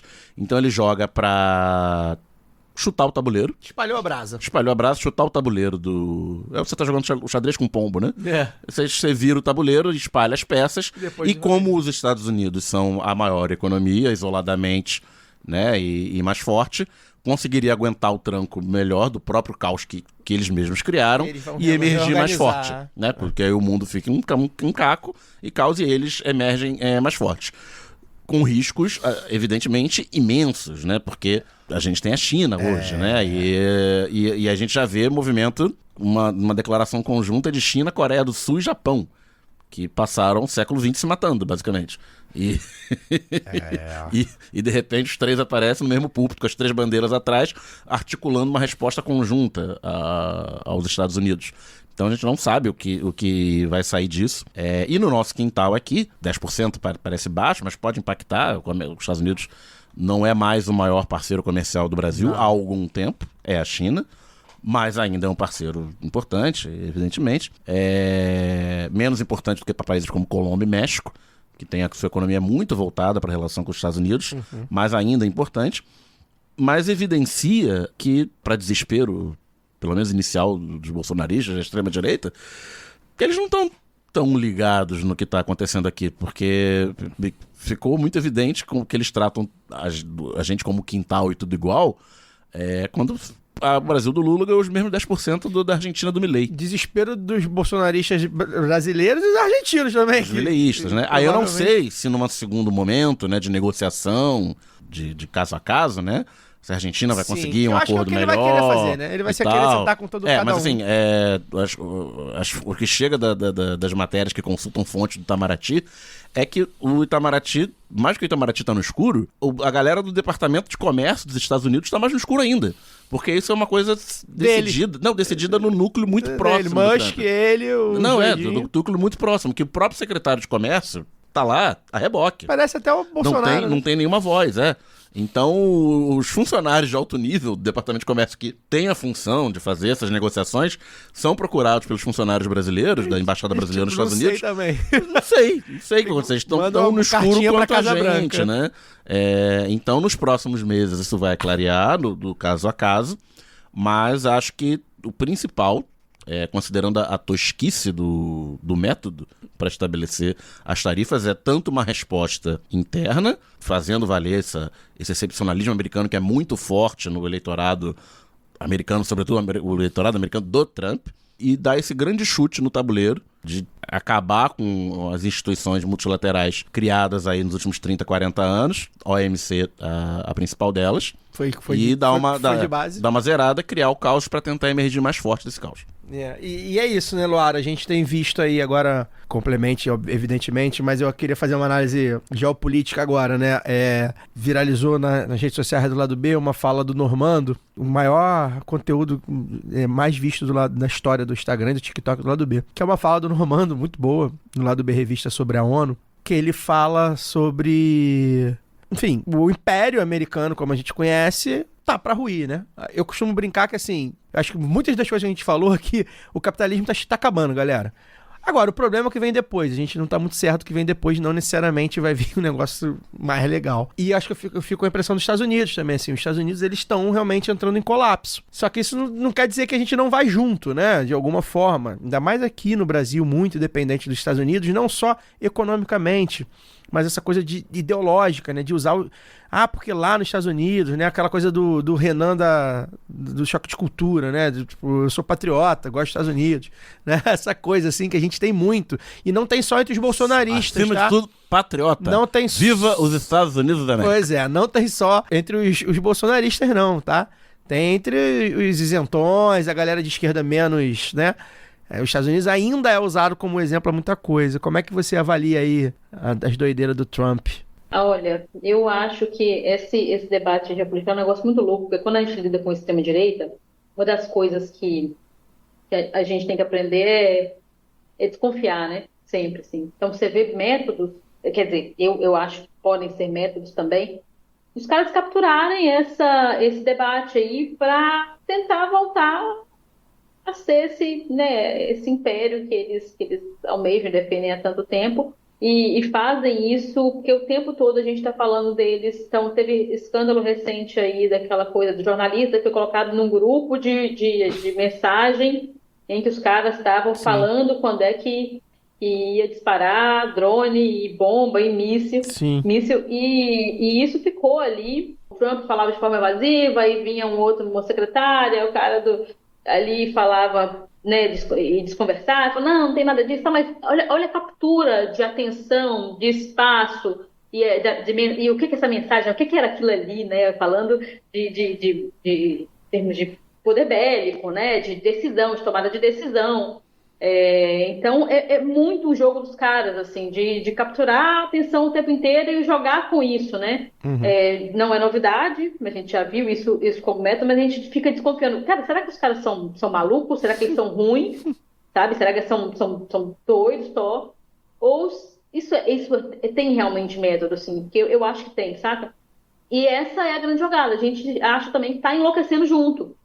Então, aprender a desconfiar, aprender a exercer, né, essa criticidade é muito importante. E não falo só da importância das fontes, né, de diversificar as fontes, de apoiar a comunicação contra-hegemônica, mas também de produzi-la, né, de produzir isso, produzir as próprias formulações, produzir e estimular a própria criticidade, porque senão a gente vai enlouquecer junto. Isso é uma das coisas assim, que eu acho que é uma das grandes características desse nosso tempo, que eu não sei se a gente vai chamar de pós-capitalismo não, viu, Caio? Eu não sei se é uma mudança no capitalismo, como você falou, ou se é só ele tomando a sua forma última aí, que a gente sabe que o fascismo, né, as ideologias fascistizantes, elas são...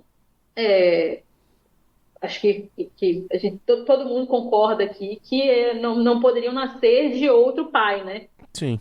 Então, sendo colocadas as coisas no lugar. Acho que um pouco disso, assim, não dá para fazer nenhuma análise geopolítica que desconsidere isso e desconsidere esses novos métodos também, porque eu vejo ainda muita resistência na própria esquerda nessa ideia do que é essa democracia burguesa que os Estados Unidos sempre se colocaram como grandes defensores, mas que a gente vê aí que não sustenta. Eu acho até engraçado, estava pensando outro dia, eu vi alguém defendendo assim que mas a democracia é consolidada nos Estados Unidos, porque você não é um país que nunca teve golpe de Estado, patrocinou vários, né? Mas talvez as instituições são muito consolidadas, a gente vê aí, né, o que aconteceu.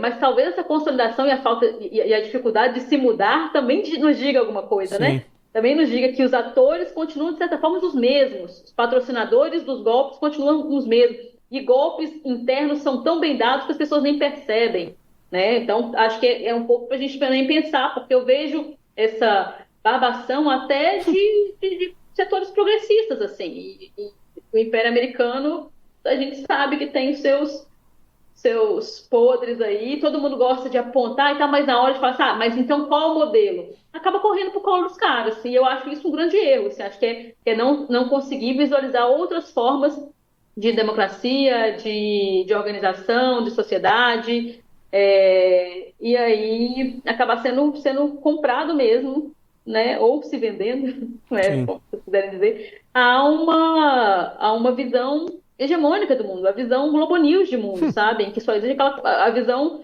Manhattan Connection de mundo, que não contempla outras possibilidades, outras sociedades, outras sociabilidades também, e não outros impérios, nunca outros impérios.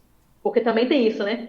Tem quem acha que a coisa é maniqueísta, e aí quer uma fórmula, então a fórmula chinesa para o Brasil, e isso não vai existir, a gente só vai conseguir falar de soberania, né? Então, para poder entrar no coisa do Sarifácio, mas não vou me adentrar, não. Acho que eu vou terminar de ver o lado B, viu? Especial, porque daqui eu já ouvi a aula do Daniel. mas não entrando nisso aí, dos tarifaços, mas não deixa de ser também um debate sobre soberania, né? Sobre quem pode, né? Aquela coisa do manda quem pode e obedece quem tem juízo, mas quem é que pode falar sobre as suas, né, próprias... quem pode falar sobre a sua própria receita e também sobre as suas, né, suas próprias até commodities também, como é que isso é feito, com base em que a gente está vivendo aí uma crise dos alimentos. Sim. E vamos continuar discutindo alimento como commodity, né? Vamos continuar pensando no agro, vamos continuar pensando em exportação, vamos pensar em soberania alimentar, vamos pensar em soberania no Parque Industrial de Saúde. Sim. São coisas para se pensar também, assim. Eu acho que esse momento histórico que a gente vive era para ser um negócio de balançar todo mundo para falar, peraí, o que é, né, quais são as prioridades da gente como país e também quem são os nossos companheiros no mundo, nossos camaradas no mundo, e olhar para isso com, não digo pragmatismo, mas com o olho real, sabe? Sem tentar idealizar demais ali, sem bandido e mocinho, porque eu acho que não é por aí. Eu acho que a vida real ela é um pouco mais dura mesmo. E cabe a gente não perder a ternura. É isso. Acho que é um pouco Então, disso. já deixa seu boa noite pra cima com esperança, sem perder a ternura. Valeu. Sempre. Até semana que vem. Sempre. Então, eu vou fechar com uma coisa bem bonita. O deputado de vocês, a deputada de vocês, já leu poesia para vocês? Não. Porque no último sábado eu vivi isso, cara. Eu estava como eu falei aqui, no encontro de mulheres dos sindicatos dos trabalhadores de Correios, trabalhadores e trabalhadoras de Correios, e quem esteve lá também foi a deputada Jaque Rocha, né? Foi a minha deputada em que eu votei nas últimas eleições, e depois eu estava circulando ali pelo centro de Vitória, estava no sebo cheiro de livro, né, do Henrique e do Edu, e ela passou por lá e falou com a gente um pouco, a gente conversando, perguntou assim, você tem aí um livro do Geir Campos, que é um poeta de São José do Calçado, aqui no Espírito Santo, e nos apresentou um poema lindo. Então eu quero dar meu boa noite, mandando abraço para todo mundo que eu já falei aqui. Então, o pessoal do Cheiro de Livro, né, o Edu e o Henrique que estava lá, e especialmente para o Henrique que me mandou depois, falou, achei um outro exemplar aqui, e para a deputada Jaque Rocha também, e para todo mundo que curtiu esse episódio, ficou com a gente até o final. Vou encerrar lendo um poema. Pode ser? Por favor. Poema Tarefa, do Geir Campos. Morder o fruto amargo e não cuspir, mas avisar aos outros quanto é amargo. Cumprir o trato injusto e não falhar, mas avisar aos outros quanto é injusto. Sofrer o esquema falso e não ceder, mas avisar aos outros quanto é falso. Dizer também que são coisas mutáveis. E quando em muitos a noção pulsar, do amargo injusto e falso por mudar, então confiar a gente exausta o plano de um mundo novo e muito mais humano.